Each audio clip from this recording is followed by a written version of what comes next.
Unscripted, unshackled, uncouth. What you're about to hear is for more mature audiences only. It's Miguel and Holly, Uncensored. You okay? Hi, I'm fine. I just had a coughing attack. Welcome to Miguel and Holly Uncensored. This is our off-air podcast that we do 3 times a week on Mondays, Wednesdays, and Fridays. Okay. Check out the other podcasts, Miguel and Holly Uncensored, Miguel and Holly Full Show Podcast, Queen City Confessions, Blown Off. Leave us a review. We would greatly appreciate it, and share it with someone else. Thank you, thank you, thank you. So I wanted to spend some time today because we've had a couple of people ask us, even though Holly hasn't watched it, to talk about Baby Reindeer, the show on Netflix. But we can still talk about it and around it, even if you haven't seen it, because Holly, you haven't. Kelvin, you finished it, right? I did. Okay. So Baby Reindeer, if you haven't seen people talk or post about it, quick synopsis: dealing with a female stalker, a man is forced to face a dark, buried trauma. So the show starts off as this sort of like kind of lighthearted, like this is a British guy working at a pub, and he wants to be he's a bartender during the day, a comedian at night. And this bigger woman walks in who clearly looks disheveled a little bit, and she's like, I'm a lawyer, I have the prime ministers in my contacts, I have represented all these famous people. And there's a lot of his voiceover in the show, Baby Reindeer. And he was like, in this moment, I was like, this woman probably has not had anyone be kind to her. So let me just be kind and just be nice. And so he does an act that's very nice. And then from there, it just starts to devolve into this crazy story of her being the stalker who completely just decimates his life. And because of it, there is some trauma that he experiences, and then he starts to do some actions that he wouldn't normally do because of the trauma. And then on top of homegirl stalking him, and then he opens up this whole new pathway of thinking for his life. And so then the show deals with, how do you work through trauma, all the different emotions of, why did my body allow me to go through that? Why didn't I ask for help? Why didn't I seek help? Why did I keep going back? Why do I keep going back to the same trauma point? By the way, that's the thing. It's called, wait a second. I always forget the name for 1 second. It's called reenactment. Why do I keep going back? Because if you're not consciously working on your trauma, it's running all the time in the unconscious and the subconscious, and your brain is doing the only thing it can do to try to fix it, which is put yourself in similar situations because it's familiar and try to come up with a different outcome. That's called reenactment. And that's why, for example, women that were abused by their fathers sometimes end up in abusive relationship with men who abuse them as well. Same type of thing, because that's their brain trying to go putting themselves in a situation that's similar and trying to have a different outcome. Right. Well, and that's exactly what happens in the situation with the show Baby Reindeer. He keeps going back to the abuser, and then he's trying to process why I did it. And then there's just sort of this like breakthrough moment where he has on stage in his comedy where he just realizes like, oh my gosh, all this stuff is happening to me. And then to me, one of the most pivotal scenes, and I'm giving you some plot points, and like, it's not spoiling it because there's just so much, there's so many layers to this show that even if someone like explained each episode, you watching it, you would still find so much entertainment, layers and right. monologues, right. exchanges, situations. It's the way the show makes you feel. Right. Because you literally have told everybody this whole fucking story, Miguel. Yeah. But you're not ruining it. Right. But I You're also not think ruining it. that you should be prepared with this information in order to make a decision on whether you want to watch the show or have an understanding going into it. Just so people can have a general idea of what it's about, because it's such a heavy trauma-filled show that it could really smack you upside the head if you don't know. No, absolutely. I'm gonna tell you about, to me, the scene that like I was like bawling. But one of the great comedic aspects of the show that sort of breaks up all of the dramatic, trauma-filled moments. And you'll notice this as the show goes on, is the stalker, Martha. She's clearly just a liar. Like, she's just a compulsive liar. Well, one of the things that happens is she sends him emails, all these emails. And you know how, like, when you send a email from your phone, it'll say sent from an iPhone? Mhm. Yeah. Well, all the emails that she sends, they'll do a black screen and they have it as if she's typing. And then it'll be like, you know, but she can't spell, like, there's always like misspellings and like things, the grammar's not correct. Really bad. And then it'll be like sent from an iPhone.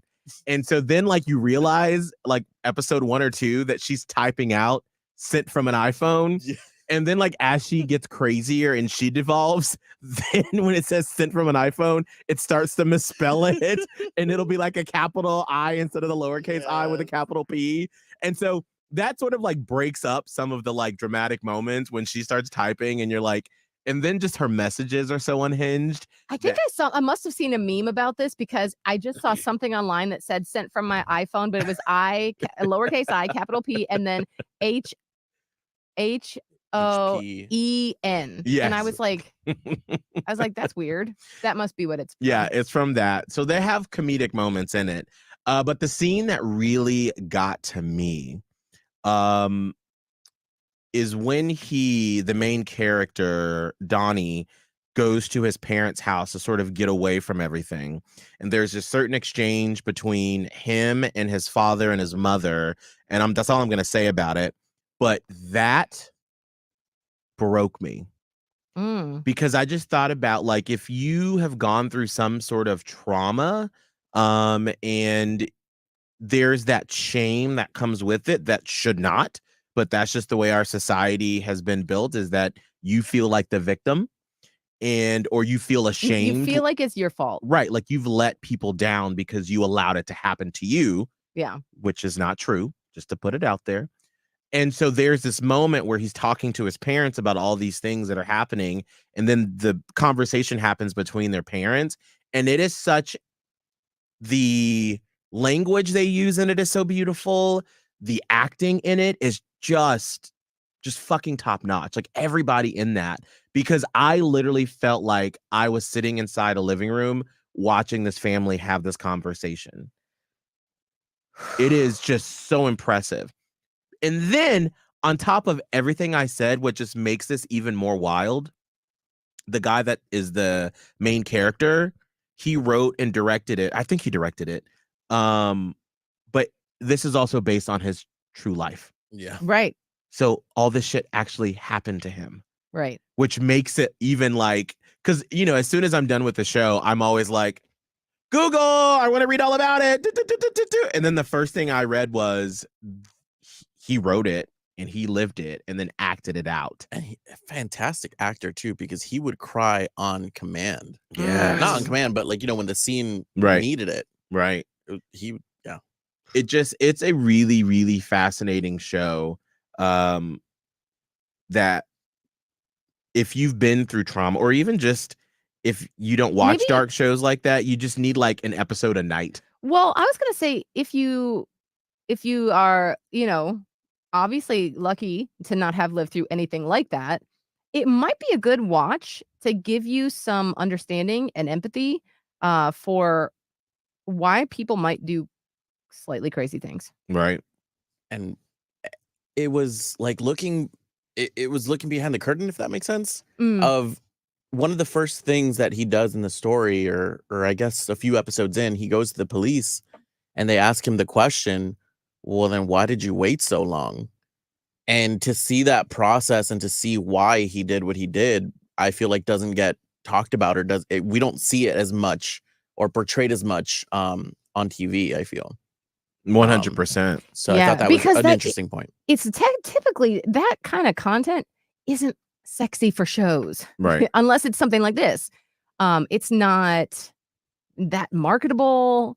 It is one of those things where it's uncomfortable, and unfortunately, there is this stigma about it. So it should be talked about, but in entertainment, you don't see it that often. So it's good that they are doing that. Yeah. I think. It's it really left like the last episode, Abe and I just sort of like looked at each other and we are like, well, how do you feel? What do you go? Because it just takes you through it. But I'm so glad that this writer, what's his name? Andrew, or what is his name? real name's not Donnie? No, No. Richard Gadd. Richard Gadd, yes. Richard Oh, Gadd. So he's playing a character, but it really did happen to him. Yes, and then now people are starting to, because you know, when something is unleashed in 2024, yeah, people are now trying to peruse through all of his social media and his life to figure out who was the stalker, who was the person that caused him this trauma outside of Martha and all this stuff. And he's like, please stop. Please stop. Yeah. Well, he's like, I saw a post. I didn't even watch this show, but he's like, I saw a post and he was like, I've already, you know, clearly if he was able to make the show, has done a lot of work and processing and all of that to be able to act through it. Because a lot of people couldn't. And that's not a detraction from them. That's just, a lot of people don't want to go back through their trauma. But anyway, he's like, I don't need this continue to be dug up. I dealt with it. You don't have to. Like, stop it. When you finished the show, Kelvin, what was your impression that you were left with? I know people who have been sexually abused, and for me, there was such a difference in how they tell their stories, and from a person who has not been sexually abused, I'm constantly like, why haven't you reported this? Or like, I'm more angry for them than they are at this point, because I feel like they've made peace for it, right? Or they've made peace with it some way, somehow. Or they've chosen to not, and to just go on. And for me, I can now understand from the character's perspective how and why he did the things that he did. The way that it ended, I thought was, I don't know if I liked it or didn't like it, but you know, that interaction he had with that bartender, I didn't really understand it. I don't know if it was a metaphor, and without saying too much, it left me with a little question mark. But everything before it, I felt like I learned a lot throughout the show. But that last moment we could discuss maybe. But which moment, or like, was it towards the end? Yeah, it was the last scene. The last scene where he gets to the bar and there was that interaction. Right. A familiar one. Right. I don't know what he was trying to say by that. That's why I've actually read that a few people have gone back and watched it again, just to sort of like, because I feel like once you understand like the shocking part of just the entire show, that they kind of like go back and they're like, oh, let me just sort of peel away some of the layers of it. So I feel like that'd be something I'd have to go back and watch again as well. Have you guys ever dealt with a Martha? A stalker? Somebody who's like seemingly obsessed, because you guys have been in the game for a really long time. So I always wonder, like, have you ever had somebody, or possibly like a listener, been just all over you in that aspect? I haven't. Sometimes. Not anything. Like, listen, my life has never been in danger that I know of. Right. Knock on wood. So I'm very thankful. You've had a lot of that. creepy things sent to you. I've had creepy things. I've had creepy things, and both men and women, weirdly enough, for different reasons. And so I, let's see. Yeah, but nothing like I said, nothing like too crazy, but some stuff that I was like, whoa, this is too much. You're being too much. And I think it comes from a place of like, yes, we do a radio show, and radio is a medium that makes you feel connected. And that's the goal. Like, I want you to feel connected because we do have shared experiences and things like this. But at the end of the day, unless I am having full blown, like, in person, sharing a meal together conversation with you, or we're exchanging some sort of like really deep stuff, you probably don't know me like you think you do. I do share a lot. And this isn't just me. This is Miguel. This is Kelvin. Yeah, like, we do share a lot of ourselves. So you do know a lot about us. But you don't know exactly who we are. Like Right. you don't know who we truly are unless you're in that. Like it's so hard for me to be like, you would know if you're in, but these people don't. There's sort of a lack of self-awareness, Right. and a lack of boundaries, and just this, I think, craving for closeness that maybe they don't have in life outside of this. So I don't know. I mean, and what you're saying literally describes this character Martha in Baby Reindeer. As and how she's saying that, I'm like, that's exactly where she creates this narrative from that one moment where he was nice to her. Yeah. Donnie was nice to Martha in Baby Reindeer. Yeah. And she's like, and like literally they show it physically on her face in the show that as soon as he's nice to her, she's like, oh my God. Yeah. He Yeah. loves me. And you can like if you really pull back, you can feel for that character too. Oh, 100%. Because they do also, and this is why I say the show is so nuanced, because they do show her life and like how you do feel bad for her. Like obviously she's destroying people's lives, but you're like, but it's clearly there's something not right and there's something wrong, and you see that something happened to this woman that caused her to hurt others in this way. And some people obviously I don't know, I haven't watched the show, so I don't know if she's purposely hurting him or is by the things that she's doing unknowingly hurting. I don't know how it works. It's a little bit of both. Right. It's different parts of it. Really bizarre how trauma presents itself. Right. So you can feel like, oh my gosh, I have empathy for this person because look what they've been through that got them to this point. But obviously you also have to have boundaries where it's like, okay, but I'm not going to allow you to harm me or come into my like, here's my boundary, you know? So I feel like you share that a lot with the main character, aside from the sexual abuse plot line, not that part, but more so the feeling empathy even for somebody that's like that. Because at the end of the day, Holly will always want to make sure you're good. So I didn't even think about that. Yeah, it's interesting because I feel like that's where Holly and I, because we're always like we're so similar. Yeah. But then I feel like that's where sort of the differences start, where like that's where like a little bit of my mom comes out, where my mom is like my mom is like, bitch, I need to take care of me. Whereas like my grandmother was like, I'm going to bend over backwards to make sure everyone else is okay. And I don't care if I'm in an uncomfortable position, I'm going to make sure that everyone else is okay. So that's where like there's part of me that's that way. But then the moment to where I feel like you're about to start affecting my peace, boop, I'm done. Right. And that's where my mom comes in. So there's like my grandma empathy. And then my mom is like, oh, bitch, hell, do not let that come up in your gates. Right. Yeah. Do not.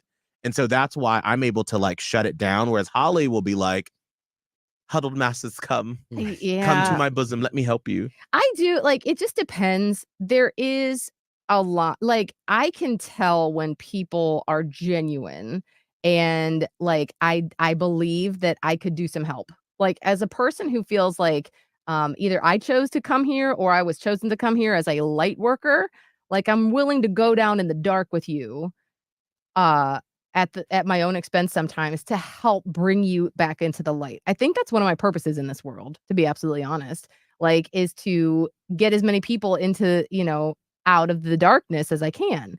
And so I don't know, because it comes naturally. I feel called to do that. Not for everyone though, because sometimes you do have people that are like, hey. And I have a hard time being like, fucking stop it. Because I understand that they've got some kind of trauma too. And also I'm a little afraid of what happens if I get mean with these people, because as a woman, I'm a little afraid that someone might fucking kill me.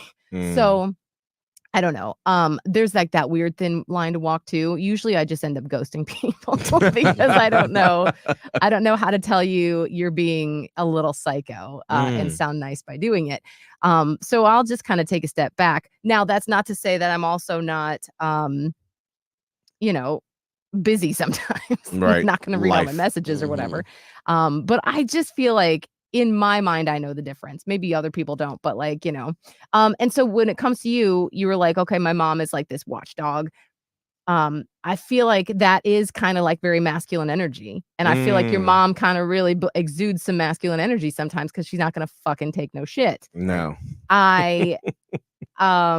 And I feel like I really only had the guiding principle of only my mom. And so she would sometimes, I would feel very no options. I have to do what she wants and I have to keep her happy or else it's bad news for me. Yeah. And so she told me, she'd be like, you need to stick up for yourself. Why aren't you going and doing more of this? But what she was unknowingly teaching me is how to please and fawn. And so that's the lesson I took, was the subconscious. You do what I say, but don't take crap from other people. Well, I got so good at doing what she said, I'm just going to do what other people say too. So anyway, that's a whole different thing we can pick apart some other time. But so I do feel like I feel like it's my calling to really jump in and feel empathy for people and feel think about why and think about where people are coming from. And so I think that's one of my strong suits, but also probably a toxic quality at the same time. Kelvin, what would you say your purpose is on this earth? Bitch. That's an easy question to answer. Like, I'm the one that came up with that. You didn't ask me. It just came. Listen, I'm not asking you at 7:25 on Hits 96.1 and you got 2 minutes to do it. Man, that's such a loaded question. I don't think I've ever sat down, looked at myself in the mirror and thought, what is my purpose in life? I can tell you what I enjoy in life. I enjoy making people happy in any capacity. I like making people feel comfortable and uncomfortable at the same time. I was going to say, you're also not afraid to make people uncomfortable. Yes. Yeah. I am very afraid to make people feel uncomfortable, even when they probably should be feeling uncomfortable. Right. Yeah. And I'm not sure if that goes into purpose. I guess those are the things that I like. Purpose-wise, I don't know. I feel like that's a few conversations to have and figure out. But I think I'm still figuring that out. And that's 100%. This wasn't a test. This wasn't a right or wrong answer. No. It takes a minute for people to understand that. I feel like for Holly and I, we've always lived in that space of thinking inward and thinking about why our motivations and like what brings us energy and then what gives other people energy, because that should be your root, that should be your basis. That's what a mental coach told me one time, or mental health coach told me one time.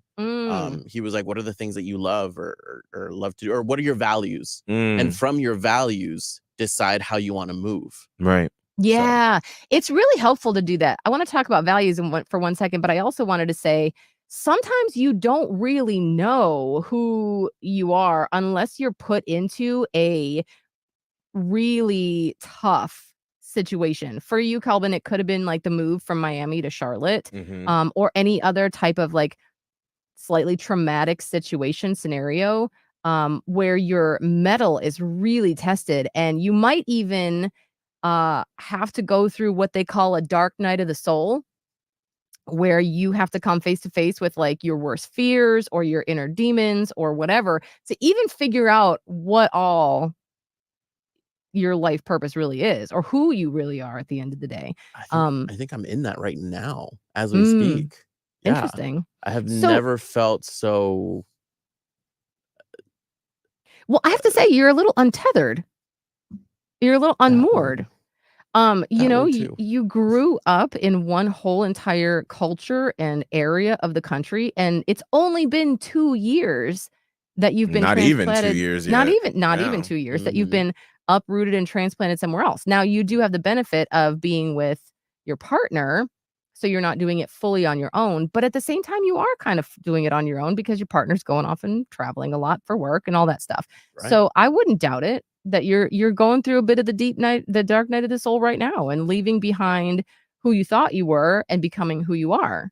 I feel like, Kelvin, you are where Holly and I were when we first got to, or it's the second time we got to Tampa in 2015, where Holly started to go on this path of understanding, I think after your divorce, of understanding who is Holly and what does she like.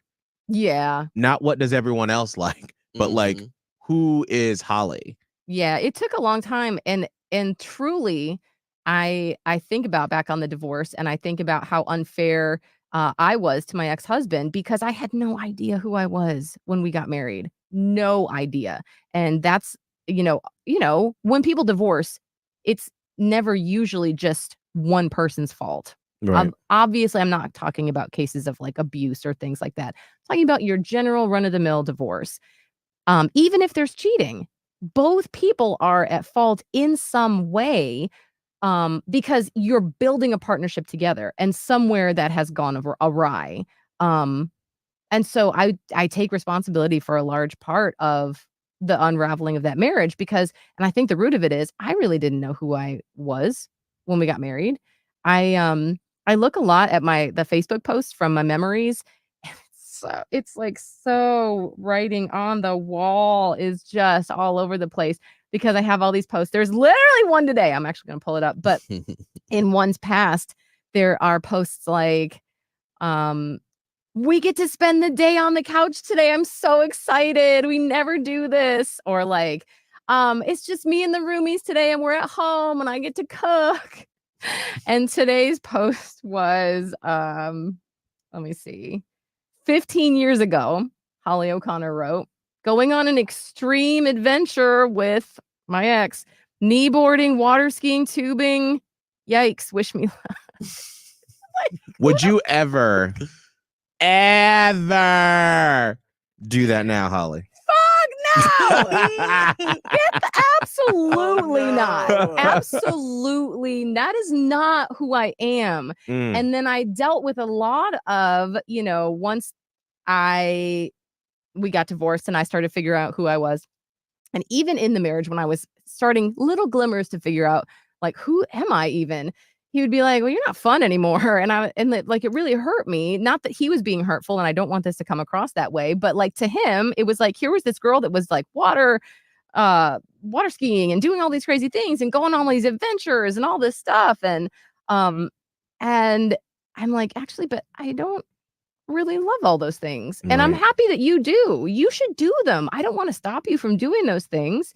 It's just that I just realized I don't like to do them. And it doesn't make me like, and then I had to do work on myself because I was like, wow, I'm really not fun. Like, I'm an unfun party pooper, fun ruiner. I am the fun ruiner. And then I was like, but I do have fun. It's just in a different way. You're a fun ruiner in a different way. Not when it comes to that. That's not to that. I would never be like, Holly is not fun. You have plenty of fun. I'm fun. It's just not. This is where you and I are cut from the same cloth. I don't ever want to be put in danger. I don't ever want to be put to where I actively could possibly die. Outside of being in my car and driving. I don't want to be outside all day. I don't want to be out unless I'm sitting with a drink in my hand. I don't want to be outside all day. But that is fun for a lot of people. Yes, it is. And some people, like, if you were on a dating profile and be like, I love hiking, I'd be like, not for me. Not for you. Next. Because we have different values. Oh, I feel like I've been talking a lot, but let me add one more little tidbit here. I really just really recently realized what it means to have different values, and it's not a bad thing. Right. Like I'm talking within the last couple months, y'all. Like, one time I heard through the grapevine that somebody in my life that does not like me very much said that, well, we have very different values, and said it in a way like that was meant to be like, my values are, I don't agree with her values. And so obviously when it's said like that, it made me feel like, well, what the fuck is wrong with my values? Values, people say this word all the time. Right. Oh, look at this can of beans. It's a great value. Look at this car. It gets a great value on gas. Like, I love my family values. That word is said so much, I didn't really know what it meant. I just thought it meant you're a good person. And so if someone is saying, I have different values than you, to me, that was an attack, meaning you must not be a good person because you don't have good values. That's not what it means. Right. And maybe a lot of people are in that boat. I did not know what it means. It just means, and I'm still struggling to come up with a definition. Help me out. Like, maybe you could join in with this, because what does it mean? What do values mean? if I have a certain set of values, it means I value this, that, and the other in my life. I put them at a high priority. Yeah, your prioritizations. Right. But if someone puts, like, if I have ABC as my values and someone has XYZ as their values, we can both be good people. Right. But different. Mm-hmm. And so that's where I kind of struggle when people are like, oh, we have very different values. Because I always thought that just meant one was good and one was bad. And I thought of myself as a good person. But I don't think that's how it works at all. To me, I just pulled up a definition. This is from mindtools.com. Okay. Don't know anything about it. It's first thing popped up on Google because I just typed in, what does having values mean? Your values are the beliefs and principles that you believe are important in the way that you live and work. They, in parentheses, should determine your priorities and guide your decisions and the way you act towards others. When the things that you do and the way that you behave match your values, life is usually good. So for me, when you talk about toward others was interesting. I'm writing that down because I would not have put that in there, but that's okay. Go ahead. So for me, I think about like one of the values that I loved about Abe when we first got together that I felt like I was missing from other relationships is that he is not lazy. Like he likes to work. He loves and enjoys his work, and I do. And so I realized in dating that people would try to make me choose my job over them. And I'm like, this job bringing joy and talking and doing radio, that I've been working on this basically my entire life. And so for you to ask me to choose you over that, you're never going to win. But if you say, hey, I also have this thing that's very important to me and I'm going to work on it and you support me and I'll support you in what you do. And so we come together. And so that to me was important value to have, what I looked for.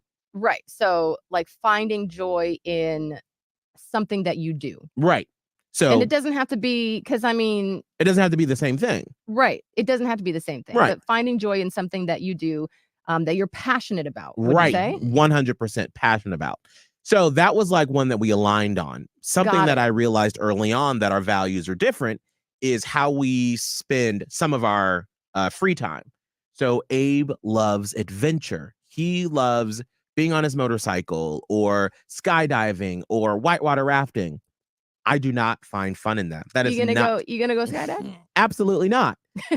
100%. Unless we did it for the show. Oh God! Then skydiving for the show. I would do it for the show. Okay. I would not do that. That's actually like that's like my top thing that I would love for us to do one day.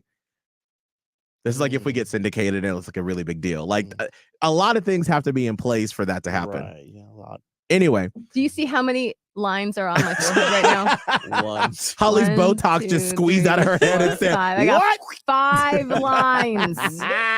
Ain't no Botox left in these brows. No. Okay. But to me, okay, so he likes adventure. I love historical documentaries. Like as I've gotten older, that is something that I love, digging into history and learning about it. That's not one of his values. And so like literally he's like, I'm going to go on a motorcycle ride with his motorcycle club. I'm going to watch this Abraham Lincoln or Benjamin Franklin documentary on my own. And then we come back together and he'll sit and listen and be like, oh my God, I just learned that Benjamin Franklin lived in France and he actually was friends with a trans person who didn't know that they were trans. And he's like, that's cool. Let me tell you about these people that I met on this motorcycle ride, blah, blah, blah, blah. So that's where it's like you have different values, but you still respect the other person's values. Yeah. Right.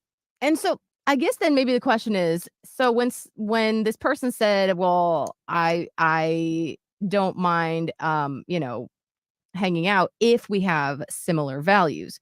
So what they're saying is there are values where you would draw the line with someone. Right. And they just feel uncomfortable with what they perceive my values to be. And again, that I was like, what? I'm not good enough. Right. But it's not really about me. It's about the other person and what they find important, right. I guess. And maybe like some values that other people hold, I'd be like, that is real low for me. Totem pole for me of things. Right. And if that's the reverse, then yeah, I could see that's kind of like how you're not for everyone. I'm not for you. If you know, we're disagreeing that much, then and that's okay, because some people like skydiving and some people don't. Right. Some people like historical documentaries about Benjamin Franklin. Some people don't. Right. Yeah, exactly. Some people like the water skiing and some people like to have a karaoke night at home. Whatever. I did that last weekend and I fucking loved it. Anyway, so I say that to say I just learned what values are as a 42-year-old woman. But I feel, but most people don't, because don't know, because it's like, it's not really. Where would you get that explained to you? Well, and then when would you, in everyone's daily life of just trying to keep your head above water, spend the time to think about that sort of thing? Like, right. And so, in that, by you listening right now, please don't ever feel bad that you have never spent a day in your life thinking about this. Do not feel bad. What did I just say? I just figured this out months ago, and I am boldly putting out on the podcast, not on the air, that I am 42 years old. Like, I just figured this out. I'm just figuring out a lot of stuff, because I do feel strongly that when you're in your 20s, life is so self-centered, and you are just out here with your freedom, having a good time, scraping together a little money. You have literally nothing to lose. You don't own shit. You're not doing shit. You're like, you ain't shit. You ain't doing shit. Got nothing. You get. They smell like shit. All just, it's whatever. By the time you get to your 30s, a lot of people are like, "Oh, you should have it together by then." I did not. No, most people don't. I thought I was. If anybody tells you should have your stuff together by the time you're 30, they're lying, and they either grew up rich and had people that made them feel like they have their stuff together, because you don't. No, I thought I did have my shit together, though. But like, I think before I moved. That's a mind fuck, though, because it's like the only thing you personally have it to compare to is your 20s. Right. So, like, when you're in your 30s and you have gotten a little bit more life experience, you're like, I'm different than I was in my 20s, so this must be what grown is. Until you get to your 40s. Right. And then you're like, oh my God, here I was out here making what I thought were grown folks' decisions, and they were just slightly more mature decisions than 20s, but like we're nowhere near wisdom level. It's crazy. I think the thing that, like, as I'm getting older and like we're talking more about the future and like what do things look like, is you start to really sort of put into focus of like, what do I want my life to look like? Like, what do I want to leave behind? What do I want to be known for? And especially when you get to this age and you start thinking about retirement and like, what does that look like? And like, how can you afford it? And what sacrifices do you need to make now in order to live that life? And what sort of life do you want to live when you get to that point, hopefully, that you can retire? And so it really starts to like put into focus. And that's, I feel like, also too, like, where are your values? And we've been talking a lot about that as we've been trying to budget more of like, where do we put our money? What is important to us? And what does that look like? And it really makes you start to examine your life and the things that are important to you. Getting older is just very fascinating to me. Yeah. And it really sucks because in America, especially, we put such a premium on youth. Right. And we sort of just push people out of the way as they age. But that's where you actually find the deepest knowledge. And like, as you get older, you become like a better human, or that's the goal, right? Hopefully. And so I wish that wasn't the case. I wish that there wasn't this hyper focus on youth. And I'm not just talking about from the physical standard, like the beauty, that's a whole different thing. But like, even the youth is just held up as like this thing that's great, and then everybody else kind of gets shuffled to the side, which is like I don't want to go back to that person, like that insecure, scared. I mean, I was fearless. That I will always give more fearless. Absolutely, like I'll always give myself credit there, but like I would never want to go back to that. Like, I'd love to drop in, like, in my skin, like, and just have a weekend or something. Right. And like, just like, I was thinking about this the other day, like, I'd love to drop in like that probably the second year we were in Panama City, Holly. And like, we were living at, not Royal Hunt. What was the second address? On, with the pond in the backyard. Yeah. Yes. Yes. Because I feel like that's when I found my groove in Panama City, and I found a group of friends and stuff. And I would love to like the night of the fried chicken where we had the watermelon and stuff. Like I would love. You were so mad. I was like, watermelon goes with fried chicken, and you're like, racist. I was like, how dare you? I'm like, but it goes so well. No, there's bougie restaurants in South Beach. I think Yardbird is the restaurant, and they sell fried chicken with watermelon. Yeah, but that was just me being funny. But like I would love to just drop into my skin and just like feel all the feelings that I felt at that time, and like the you now. Yeah, me now, but like just feel all the feels and just like look around and just be like, wow, this was like the height of life right now. And 10 years from now, I'll look back at this time and be like, wow, that was the height of life. It's just introspective for me. Being introspective is so fascinating. And just looking back and like what you valued, back then, and what was important to you, and like what is important to you now. And then also I feel like it would just give you a greater appreciation for where you are in life right now. It does, because there's a exercise, I probably saw this on TikTok, where it's like, we always wish we could drop back to that time, or Kelvin, maybe something for you in Miami or whatever. But like try to pretend you've dropped forward and you're like 70, and then imagine what life might be like. And I mean, all the possibilities that, you're still working and you're slogging through, or you're retired and bored, or maybe you are having a great life, but then remember what it felt like to be the age that you are now. And at that 70-year-old is probably like, oh my God, I had so much time. And then you are. So you should really have some gratitude for the fact that we're the youngest we're ever going to be right now. So we should take advantage of it. Well, there you go. We went from baby reindeer all the way to thinking about us being 70 and thinking back to now. Weird. Sorry. Well, sometimes we take a bit of a tangent. We're verse. All of us. Thank you, producer Kelvin. You're welcome. What did you say? We're verse. We're verse. We're all verse. Versatile. Power verse. What does that mean? I don't know what that means. You're a bottom, but we're verse right now. Is it gay terminology? Yeah. Okay. I thought it was like Gen Z slang. Get out of here. I don't know. I'll take it either way. Producer Kelvin, how can people feel your top energy on social media? I know that's right.